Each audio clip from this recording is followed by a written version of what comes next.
સુરત જિલ્લાના મહુવા તાલુકાના આદિવાસી ખેડૂતો લગભગ 12 જેટલા ગામોમાં કોઈપણ જાતની વહીવટીતંત્રની મંજૂરી વિના, સરકારી નીતિ નિયમોના પાલન કર્યા વિના અને ટોટે ડબલ એની જમીન પર ગેરકાયદેસર રીતે પ્રવેશ કરીને, ખેડૂતોને ધાક ધમકી આપીને, કાયદાનો દુરુપયોગ કરીને મનસ્વી રીતે કામગીરી શરૂઆત કરતા ઘણા ખેડૂતોએ અમને ગુજરાત ખેડૂત સમાજ અને સુરત જિલ્લા ખેડૂત સમાજના અને અમોને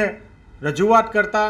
કલેક્ટરશ્રીને રૂબરૂ મળીને તાત્કાલિક અસરથી આ કામગીરી બંધ કરવા માટે અને ટોટે ડબલ એનો કાયદાનું જે પાલન કરવાનું હોય એનો પર છળેઆમ ભંગ કરીને જે પ્રકારની કામગીરી કરી છે એને બંધ કરવા માટે અને જવાબદાર સામે પગલાં લેવા માટે તાત્કાલિક અસરથી આ પાવર ગ્રીડનું કામ બંધ કરવા માટેની રજૂઆત કરી છે. કલેક્ટરશ્રી અમને ખાતરી આપી છે કે આ કામ તાત્કાલિક અસરથી બંધ કરવામાં આવશે અને આવનારા દિવસોમાં જો તંત્ર દ્વારા કોઈ પગલાં ન લેવામાં આવે તો કલેક્ટર ઓફિસનો ઘેરાવ કરવાનો કાર્યક્રમ પણ આવનારા દિવસોમાં સુરત જિલ્લા ખેડૂત સમાજ અને ગુજરાત ખેડૂત સમાજ અને ખેડૂતોની સાથે રાખીને કાર્યક્રમ આપનાર છે.